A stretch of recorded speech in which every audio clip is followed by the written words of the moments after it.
राज्य सरकार द्वारा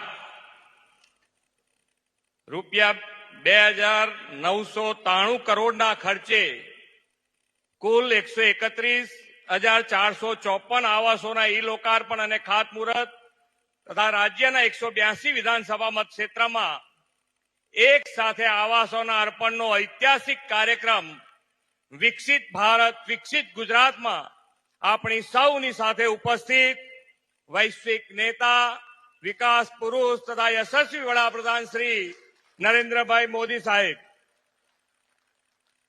ગુજરાત વિધાનસભાના સન્માનીય અધ્યક્ષ શ્રી શંકરભાઈ ચૌધરી, સાથી ધારાસભ્ય શ્રી પ્રવીણભાઈ માળી, શ્રી કેસાજી ચૌહાણ, શ્રી અનિકેતભાઈ ઠાકર, શ્રી માવજીભાઈ દેસાઈ, જિલ્લાના અધ્યક્ષ શ્રી કીર્તિસિંહ વાઘેલા, પ્રભારી શ્રી જયંતિભાઈ કવાડિયા, પ્રદેશ મંત્રી શ્રીમતી નૌકાબેન પ્રજાપતિ, પૂર્વ સાંસદ શ્રી હરિભાઈ ચૌધરી, શ્રી દિનેશભાઈ અનાવડિયા, ડીસા એપીએમસીના ચેરમેન શ્રી ગોવાભાઈ રવારી, બનાસ બેંકના ચેરમેન શ્રી સૌસીભાઈ ચૌધરી, ડીસા નગરપાલિકાના પ્રમુખ શ્રીમતી સંગીતાબેન દવે, ચૂંટાયેલા જનપ્રતિનિધિ, સંગઠનના પદાધિકારી, મુખ્ય સચિવ શ્રી રાજકુમારજી, સૌ અધિકારીગણ, વિશાળ સંખ્યામાં ઉપસ્થિત સૌ કાર્યકર્તા ભાઈઓ બહેનો, લાભાર્થીઓ, પ્રેસ મીડિયાના મિત્રો, સૌને મારા નમસ્કાર. વિશ્વના સૌથી લોકપ્રિય જનનાયક અને યશસ્વી વડાપ્રધાન શ્રી નરેન્દ્રભાઈ મોદીની પ્રેરણાથી આજે ગુજરાતના લાખો પરિવારના ઘરે લાપસીના આંધણ મૂકવાનો પ્રસંગ આવ્યો છે. એક સાથે એક જ સમયે 1,32,000 થી વધુ આવાસોના લોકાર્પણ અને ખાતમુહૂર્ત એ ઐતિહાસિક ઘટના છે અને તેના પ્રેરણા સ્ત્રોત છે આપણા આદરણીય શ્રી મોદી સાહેબ. આદરણીય શ્રી નરેન્દ્રભાઈ હજુ 15 દિવસ પહેલા જ 22મી જાન્યુઆરીએ ભગવાન રામચંદ્રજીની અયોધ્યા મંદિરમાં ભવ્ય પ્રાણ પ્રતિષ્ઠા કરાવી અને એક નવો ઇતિહાસ સર્જ્યો છે. ગુજરાતના પનોતા પુત્ર અને વડાપ્રધાનશ્રીએ આ નવા ઇતિહાસ થકી ભારતને વિશ્વ પ્રતિષ્ઠા અપાવી છે. ભવ્ય રામ મંદિરમાં રામલલ્લાની મૂર્તિ પ્રતિષ્ઠાના અવસર પછી પ્રથમવાર ગુજરાતમાં લાખો પરિવારને આવાસની ભેટ આપવા પધારેલા આદરણીય શ્રી નરેન્દ્રભાઈનું સમગ્ર ગુજરાતની જનતા જનાર્દન વતી હૃદયના ઉમળકાથી સ્વાગત કરું છું. વડાપ્રધાનશ્રીએ રામચંદ્રજીની મૂર્તિની પ્રાણ પ્રતિષ્ઠાને દીપાવલીની જેવા ઉમંગ અવસર તરીકે ઉજવવા કરેલી અપીલને આવકારતા 22મી જાન્યુઆરીએ દેશભરમાં લોકોએ દીપમાળા પ્રગટાવી ભગવાન રામચંદ્રજીની પ્રાણ પ્રતિષ્ઠાને દીપોત્સવ તરીકે મનાવી હતી. આજે લાખો ગરીબ મધ્યમ વર્ગીય પરિવારો પ્રધાનમંત્રી આવાસ યોજનાનો લાભ મેળવી ગૃહ પ્રવેશોત્સવનો ઉજવી રહ્યા છે. મર્યાદા પુરુષોત્તમ ભગવાન શ્રી રામ કરોડો ભારતીયોના આરાધ્ય દેવ અને સાંસ્કૃતિક એકતાની ધરોહર છે.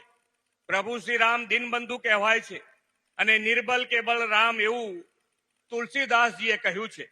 આદરણીય વડાપ્રધાન શ્રી નરેન્દ્રભાઈએ રામ રાજ્યની કલ્પનાને વર્તમાન યુગમાં ધરાતલ પર ઉતારવાની નેમ સાથે નિર્બલ કે બલરામ પણ સાકાર કર્યું છે. તેમણે દેશના ગરીબ, વંચિત, પીડિત, શોષિત સમાજના અંતિમ છોડના દરેકની ચિંતા કરીને તેમને પણ વિકાસની મુખ્ય ધારામાં લાવવાનું સુરાજ્ય સ્થાપવાની નવી શરૂઆત કરી છે. સમાજના છેવાડાના જરૂરિયાત વંચિત પરિવારોને આવાસ અને આરોગ્ય સેવાઓ સુપેરે પહોંચાડવાની વડાપ્રધાનશ્રીની પ્રતિબદ્ધતા એ રામ રાજ્યની ગેરંટી છે. ગરીબ હોય કે તવંગર સૌને પોતાનું ઘર એક સપનું હોય છે. પોતાના જીવનની બચત મૂડીને ખર્ચીને પણ ઘર લેવાની મનસા સૌ રાખે છે. છતાં એવા લાખો લોકો હોય છે કે જે પોતીકું ઘર લઈ શકતા ન હતા.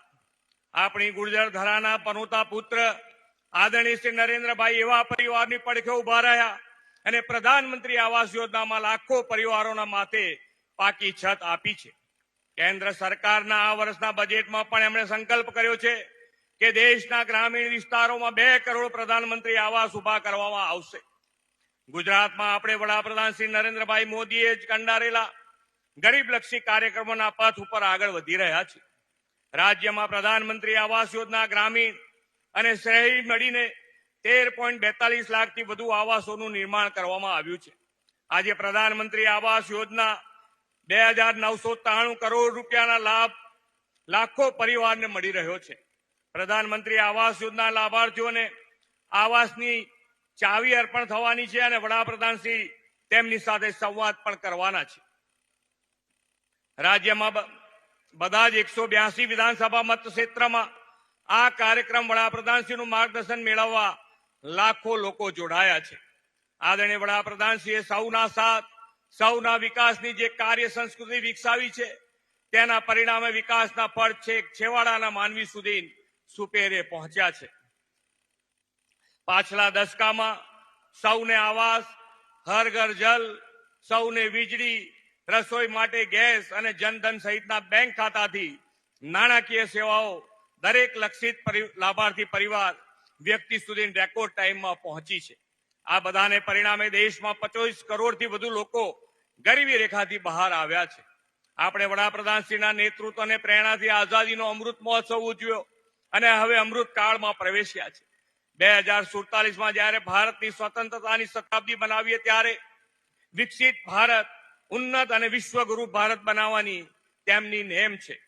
આ માટે વડાપ્રધાનશ્રીએ ગરીબ, યુવા, મહિલા શક્તિ અને અન્નદાતાના સશક્તિકરણ પર જોર આપ્યો છે. વિકસિત ભારત 2047 માટે વડાપ્રધાનશ્રી આ જતન સુવિધાઓ, ટેકનોલોજીનો વ્યાપ અને દરેક પ્રાંત પ્રદેશના નાગરિકોને વિકાસની તકો માટે આહવાન કર્યું છે.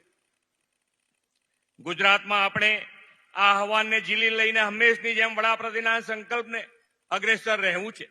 આ માટેનો આગવો રોડમેપ વિકસિત ગુજરાત 2047 વિઝન ડોક્યુમેન્ટ આપણે કંડાર્યો છે. 2047 સુધીમાં આવાસ, આહાર, આરોગ્ય, શિક્ષણ, જનજીવન સુખાકારી, શહેરી આયોજન સહિતના ક્ષેત્રોમાં વિકાસમાં ગુજરાતને અગ્રીમ સ્થાને રાખવાનું દિશા દર્શન આ રોડ મેપમાં વડાપ્રધાનશ્રીના વિઝનને અનુરૂપ આપણે તૈયાર કર્યું છે. હમણાં જ આ વર્ષનું રૂપિયા 3,32,000 કરોડનું બજેટ વિધાનસભામાં રજૂ થયું છે. ગરીબ, યુવા, અન્નદાતા અને નારી શક્તિના બજેટમાં વિશેષ પ્રાધાન્ય આપીને વડાપ્રધાનશ્રીની વિકસિત ભારતની સંકલ્પના આપણે પાર પાડવી છે. વિકસિત ભારત માટે વિકસિત ગુજરાતની આપણી જે દિશા છે તેમાં આવાસો લોકાર્પણ દ્વારા ગરીબ કલ્યાણની અને રામ રાજ્યની પ્રતિબદ્ધતા દેખાય છે. આજે જે લાભાર્થીઓને આવાસ મળ્યા છે તેમના પરિવારોની સુખી, સમૃદ્ધ આર્થિક ઉન્નતિ અને ઉજ્જવળ ભવિષ્યની હું શુભેચ્છાઓ પાઠવું છું. ફરી એકવાર વિકાસ પુરુષ આદરણીય વડાપ્રધાનશ્રીનું સ્વાગત કરી અને લાખો પરિવારોને આવાસ છત્રની ભેટ આપવા બદલ આભાર વ્યક્ત કરીને વિરમું છું. ભારત માતા કી જય. વંદે માતરમ. જય જય ગરવી ગુજરાત.